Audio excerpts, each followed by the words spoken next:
E aí, o porquê que todos os anos eu nunca me preocupei com campanha da fraternidade. Eu vi e estou vendo, como você também, toda essa discussão. Eu sou padre esse ano há 25 anos. Há 25 anos, como padre, eu faço parte da campanha da fraternidade. São os 3 exercícios da quaresma: oração, penitência e caridade. Caridade, aqui se encaixa, nesse terceiro tópico, um aspecto da caridade que a campanha da fraternidade propõe. Só que cada ano, se você lê, principalmente da década de 70 para cá, final da década de 70 para cá, quem escreve esses documentos da campanha da fraternidade, claramente são pessoas ligadas à teologia da libertação. E o que a teologia da libertação prega? Ou seja, não é a igreja, não é a teologia da igreja, é uma teologia, um tipo de teologia que prevaleceu no Brasil e que quis se impor como a única leitura espiritual, a única leitura bíblica, a única leitura possível teológica, e não é. O que a teologia da libertação diz? Exatamente isso, que o nosso problema é estrutural, que se nós vencermos as estruturas, se nós conseguirmos transformar as estruturas políticas, econômicas, sociais e religiosas, aí o mundo será o paraíso. Aí nós teremos o reino de Deus aqui na terra. E isso é falso. Isso é mentira, e não sou eu que digo que é falso, não sou eu que digo que é mentira. Primeiro é o evangelho que você acabou de ouvir. Segundo, o documento da Congregação para a Doutrina da Fé, Libertate Nuncius. Na época que o cardeal Ratzinger era o prefeito da congregação, de tantos desmandos que se espalharam pelo continente latino-americano, vindo dos frutos nefastos da teologia da libertação, que afastou o povo da igreja, que afastou o povo da vida espiritual, que fez da igreja, muitas vezes de comunidades, muitas vezes, um espaço de militância política orientadamente de esquerda. Orientadamente de esquerda. E aí, se você é de esquerda, o problema é seu. Não tenho nada com isso. Faça da sua vida o que você quiser. Agora, esse espaço não é o espaço para militância ideológica. E me prove, me mostre um único documento da campanha da fraternidade da década de 70, final da década de 70 para cá, década de 80, 90 e até os dias de hoje, que não tenha uma conotação profundamente, notadamente, majoritariamente da teologia da libertação. Ou seja, de que todo o problema do ser humano, a libertação que o ser humano precisa, não é do pecado. Não é a libertação das estruturas do pecado original, do pecado que habita o coração do homem, do ser humano, das nossas paixões, das nossas más inclinações, da nossa desobediência a Deus. E daí o porquê precisamos de vida de oração. Precisamos de vida de oração na presença de Deus, para que o Senhor tenha misericórdia de nós e transforme o nosso coração. É o que mais vale, é a coisa mais importante dos exercícios quaresmais. É o que Bernadette faz quando ela não entende o que está acontecendo. Ela reza, ela se põe em oração. Essa é a primeira atitude do cristão diante de um mundo com estruturas que são contrárias à vontade de Deus. Como, claro que, por óbvio, que politicamente, economicamente, os pobres sofrem. Há discriminação racial no nosso país? Há. Com certeza. Há homofobia e que precisa ser combatida. Mas, meu irmão, você pode ler nos documentos que essa teologia produz, e agora, escancaradamente, na campanha da fraternidade de 2021, está por escrito na cartilha da campanha desse ano. Que o que eles acham, o que eles pensam é assim: não quero que tenha homofobia, não quero que tenha mulher apanhando, não queremos. Então o que a gente tem que fazer? A gente tem que atacar a estrutura patriarcal. Ou seja, traduzindo em miúdos, que o problema não está no coração do homofóbico, o problema não está no coração do homem mau caráter, machista, que o problema não está no coração do racista, do xenófobo, que o problema está na estrutura da família tradicional. É a família tradicional que é racista, que é xenófoba, que é homofóbica. Então, se eu desconstruo a família patriarcal, a família tradicional, aí então eu tenho a libertação. Acaba a homofobia, acaba o racismo, acaba as discriminações, e isso não é verdade. Isso é falso. Isso não é verdadeiro. Porque o problema não está na estrutura. A estrutura é reflexo do que está dentro do ser humano. É o nosso coração que está podre, é o nosso coração que não está sadio, é o nosso coração que está doente, porque não reza, porque não fazemos penitência, porque não nos arrependemos dos nossos pecados, porque não buscamos o Senhor, a sua palavra. Porque não buscamos o Senhor e a sua palavra, nós refletimos no mundo, nas estruturas do mundo, aquilo que está carcomido no nosso coração. É isso que Jesus disse. Vocês acham que o problema está fora? Olha, não pode comer isso, não pode comer aquilo. Olha, a sinagoga é isso. Olha, o problema do templo é aquilo. Aliás, é isso que eles dizem. Leia qualquer documento da teologia da libertação, qualquer livro dos autores, que eu não vou dizer o nome aqui. Eles dizem exatamente isso, que Jesus Cristo era um revolucionário. Jesus Cristo era um ideólogo político e que ele morreu não para salvar os nossos pecados, não porque ele se entregou para a nossa salvação, mas porque agitando e revolucionando o seu tempo, mexendo na consciência das pessoas, ele comprou briga com o Império Romano, ele comprou briga com as estruturas políticas de poder do seu tempo, e por causa de questões políticas, sociais e econômicas, é que ele foi morto. E portanto, se nós queremos estar no segmento de Cristo, nós temos que repetir o que Cristo fez. Ou seja, entrar em conflito político, social e econômico. Quem ensinou isso? Foi Jesus de Nazaré? É na Bíblia que você encontra isso? Não, meu irmão. Você encontra isso no Capital de Karl Marx, você encontra isso na doutrina comunista, a luta de classes, você encontra isso em Adorno, em Horkheimer, na escola de Frankfurt, você encontra isso em autores, você encontra isso na cartilha de partidos de esquerda, mas no Evangelho não. Esse não é o Cristo a quem eu amo, esse não é o Cristo a quem eu sirvo, esse não é o Cristo que libertou a minha vida. Por causa de um Cristo agitador político, por causa de um Cristo revolucionário, sabe, do seu tempo, há 30 anos, pelo menos nesse país, sequestraram a Semana Santa em muitas paróquias. Não nas minhas, não na minha paróquia, nunca. Nunca deixei de tratar o tema da campanha da fraternidade, mas sempre colocando o tema no seu devido lugar.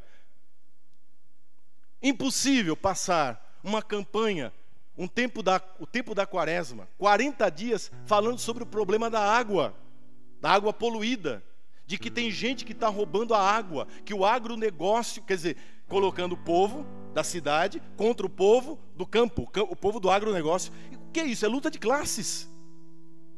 Estava escrito isso no documento da campanha da fraternidade da água? Estava.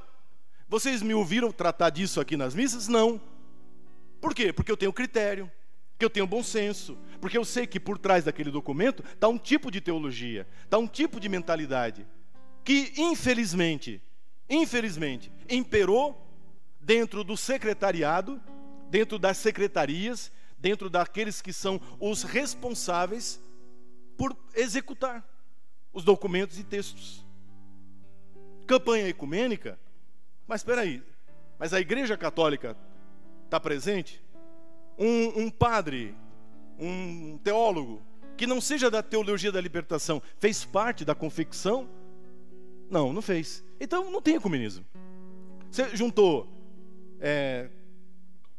4 pastores protestantes, um padre, ou não sei quem foi, um teólogo ortodoxo, e um padre católico da teologia da libertação, que a gente sabe o nome, endereço e telefone de quem foi.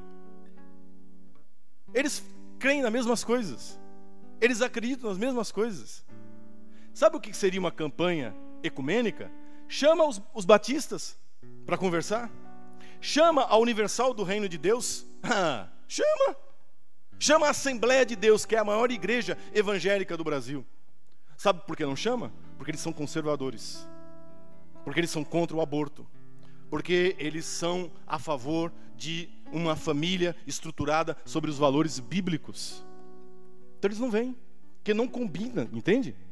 A mentalidade desses evangélicos, que são 99%, em comparação a esses que fazem parte, que confeccionaram, que são 1% dos evangélicos do Brasil, que representam na própria igreja evangélica uma minoria. Não são as estruturas. Santa Bernadette é a prova disso. Essa menina tinha tudo para ir para a marginalidade, para se transformar numa prostituta, para vender o corpo dela num cabaré francês, como haviam tantos naquela região.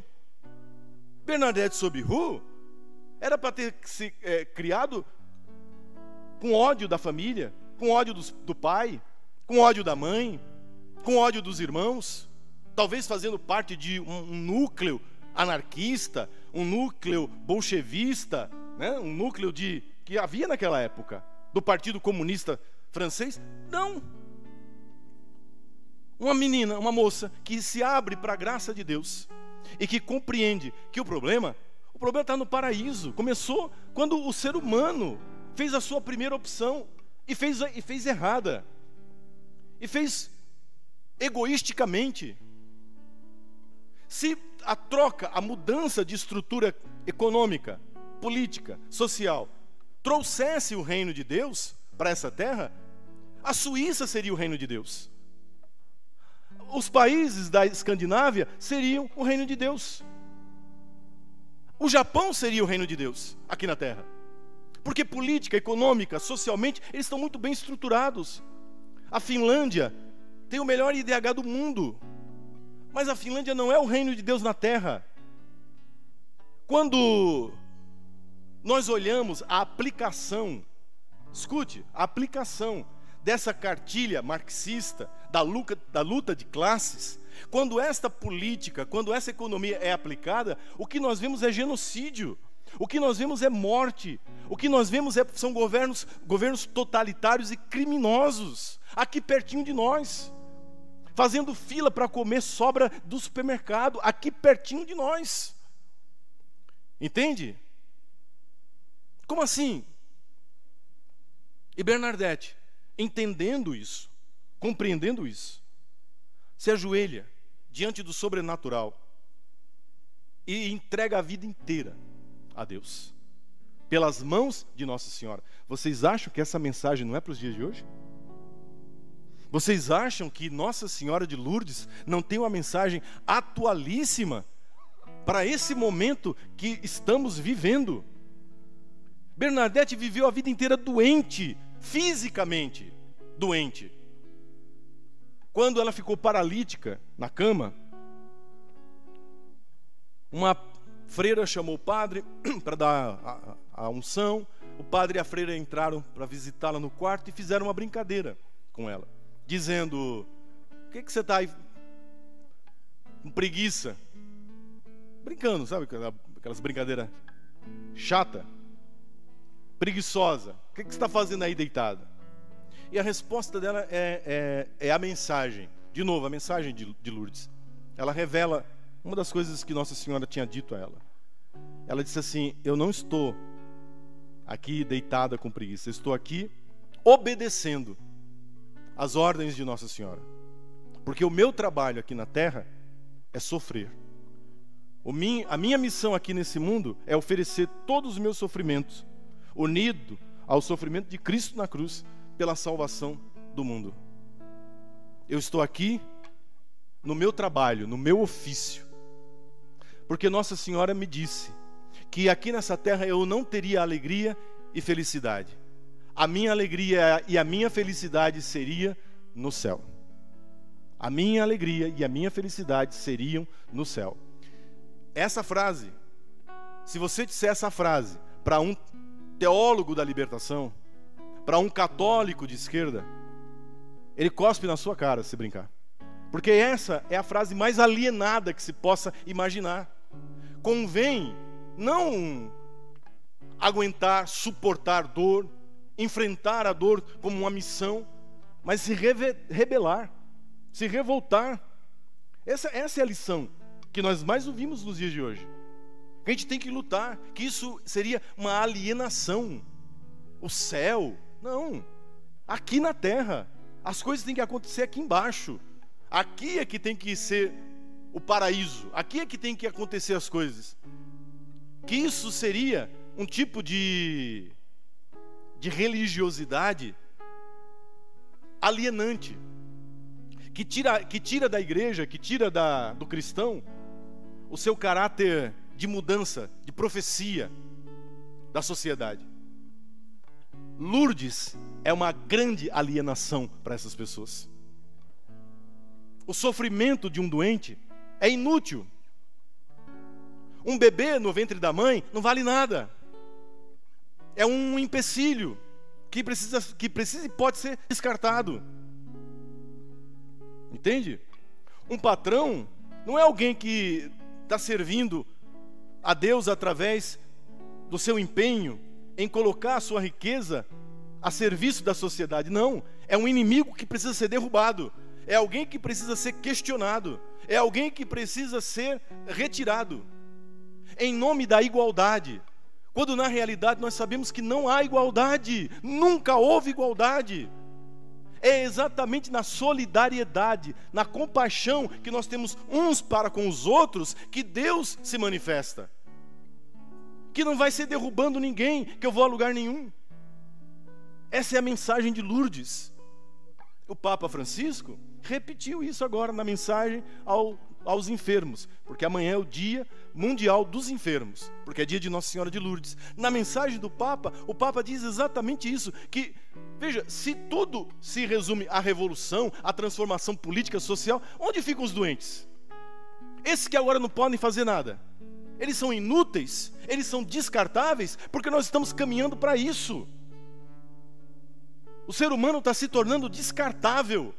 Se ele não é um agente de transformação, se ele não é um agente político, se ele não é um agente social, então não serve, não tem serventia, pode ser eliminado. Olhe, veja a que ponto nós chegamos. Veja para onde a humanidade está caminhando. De um lado, esse capitalismo selvagem, entende?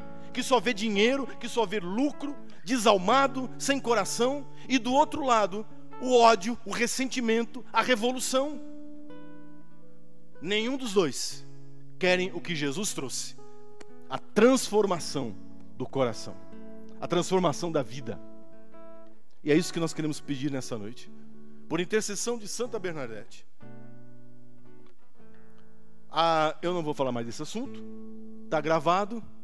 Quem quiser, pegue de novo.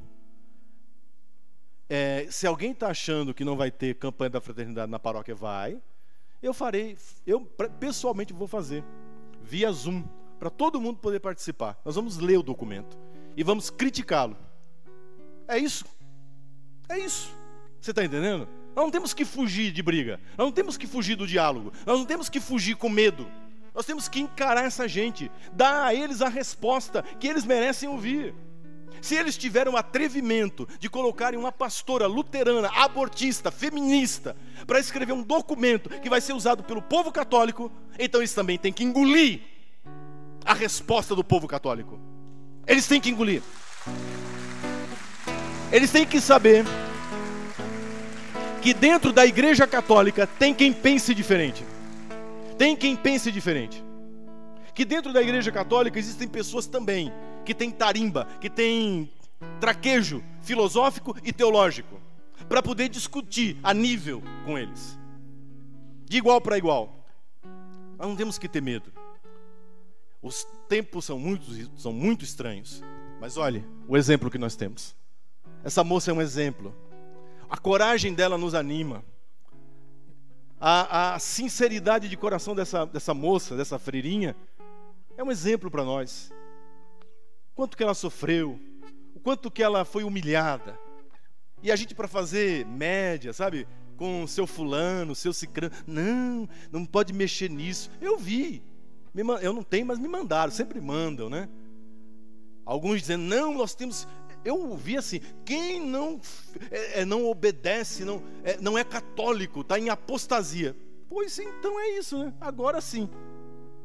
Veja, isso são os ecumênicos, viu? Esses são os da tolerância. Esses são os que dizem Jesus é amor. Esses são os que dizem: olha, não julgueis. São esses que chamam você de apóstata, que chamam você de anticatólico, estão dizendo que você nem católico é, estão dizendo que você desobedece o bispo, desobedece o papa. São os da tolerância, são eles que nunca deram valor às estruturas da igreja, que nunca deram valor à autoridade de bispo, que nunca deram valor ao poder e autoridade petrina do Santo Padre o Papa. Eles vêm ditar para nós católicos o que é ser católico.